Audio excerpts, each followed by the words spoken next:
അസ്സലാമു അലൈക്കും വറഹ്മത്തുള്ളാഹ്. ഇന്നത്തെ ഒരു ചെറിയൊരു ക്ലാസ് വളരെ പ്രധാനപ്പെട്ട ഒരു ക്ലാസ്സാണ്. അള്ളാഹു ഖൈറ് നൽകട്ടെ. ആമുഖമില്ലാതെ ഒരുപാട് നീട്ടിപ്പരത്തലുകളില്ലാതെ വിഷയത്തിലേക്ക് കടക്കാം.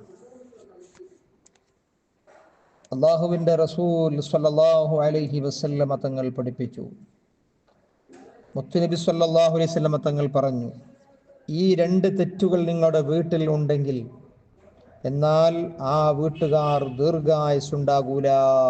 ആര് പറയുന്നു? ഹബീബായ ത്വഹ മുഹമ്മദുർ റസൂലുള്ളാഹി സ്വല്ലല്ലാഹു അലൈഹി വസല്ലമ തങ്ങൾ, മുത്തുനബി, ജീവിതത്തിൽ ഒരിക്കൽ പോലും കള്ളം പറയാത്ത ഹബീബ് മുഹമ്മദുർ റസൂലുള്ളാഹി സ്വല്ലല്ലാഹു അലൈഹി വസല്ലമ തങ്ങൾ പറയാണ്, ഈ രണ്ട് തെറ്റുകൾ നിങ്ങളെ വീട്ടിലുണ്ടെങ്കിൽ ആ വീട്ടുകാർക്ക് ദീർഘായുസ്സുണ്ടാകൂല.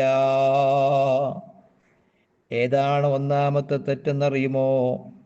ഒന്നാമത്തെ തെറ്റ്, ഹറാമായ സമ്പത്ത് എൻ്റെ വീട്ടിലുണ്ടോ? ഹറാമായ സമ്പത്ത് എൻ്റെ വീട്ടിലുണ്ടെങ്കിൽ നിനക്ക് ഒരിക്കലും ദീർഘായുസ്സുണ്ടാവില്ല. നീ 60 വയസ്സ് വരെ ജീവിക്കുന്ന ഒരാളാണെങ്കിൽ നീ 30 വയസ്സാകുമ്പോഴേ കടിച്ചു പോകും. ഹറാമായ സമ്പത്ത്, കട്ടുകൊടുന്ന മുതലാവട്ടെ അല്ലെങ്കിൽ മറ്റുള്ളവനെ പറ്റിച്ച മുതലാവട്ടെ, എങ്ങനെ വയസ്സുണ്ടാക്കിയാലും അങ്ങനെ ഉണ്ടാക്കുന്ന സമ്പത്തിൻ്റെ അടുക്കലുണ്ടെങ്കിൽ, എൻ്റെ വീട്ടിലുണ്ടെങ്കിൽ ആ വീട്ടുകാർക്ക് ദീർഘായുസ്സുണ്ടാവൂല. ആ സമ്പത്തിനൊക്കെ തിന്നാൻ കഴിയൂല. നീ കഷ്ടപ്പെട്ട് ഒരു കൂട്ടി ചാക്കിലാക്കി മൂട്ടയാക്കി വെച്ച സമ്പത്തുണ്ടല്ലോ, നിനക്കൊരിക്കലും തിന്നാൻ കഴിയൂല. ഹബീബ് മുഹമ്മദുർ റസൂലുള്ളാഹി. മറ്റുള്ളവനെ പറ്റിച്ച് തട്ടിപ്പും കാണിച്ച് അല്ലെങ്കിൽ അവിടുന്ന് ഇവിടുന്നും ജോലിയിൽ നിന്നും അറബിനെ പറ്റിച്ച് അങ്ങനെ ഉണ്ടാക്കിയ സ്വത്തിൻ്റെ വീട്ടിലുണ്ടെങ്കിൽ നിനക്കൊരിക്കലും ദീർഘായുസ്സുണ്ടാകൂല. ഒന്ന്. രണ്ടാമത്തെ തെറ്റ് ഏതാണെന്നറിയുമോ? ഈ രണ്ടാമത്തെ തെറ്റ്, നിന്റെ വീട്ടിലുണ്ടായാൽ നിനക്ക് ദീർഘായുസ്സുണ്ടാകൂല. 60 വയസ്സ് വരെ നിൽക്കേണ്ട നീ, 60 വയസ്സ് വരെ ജീവിക്കേണ്ട നീ 25 വയസ്സിലും 30 വയസ്സിലും മരിച്ചു പോകും. രണ്ടാമത്തെ തെറ്റെന്താണെന്നറിയുമോ?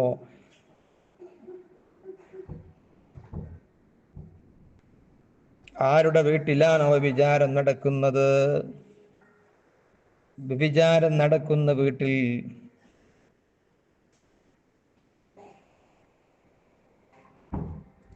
ആ വീട്ടിൽ അള്ളാഹുവിൻ്റെ ബറക്കത്തും ഉണ്ടാവൂല, അവർക്ക് ദീർഘായുസ്സും ഉണ്ടാവൂല. രണ്ടാമത്തെ തെറ്റ്, വ്യഭിചാരം നടക്കുന്ന വീട്. അവൻക്ക് ഭാര്യയുണ്ട്, എല്ലാമുണ്ട്, പക്ഷേ അന്യ ഒരു സ്ത്രീ വിളിക്കുമ്പോഴേക്ക്, ഒരു സ്ത്രീക്ക് മുമ്പേക്ക് അവൾ തിന്ന് കൊഴുപ്പ് നിൽക്കുന്ന സമയത്ത് വിളിക്കുമ്പോൾ നീ അങ്ങോട്ട് പോകുന്ന ഒരുത്തനാണെങ്കിൽ എനിക്കൊരിക്കലും ദീർഘായുസ്സുണ്ടാകൂല. ഹറാമ് ചെയ്യുന്ന വീടിൽ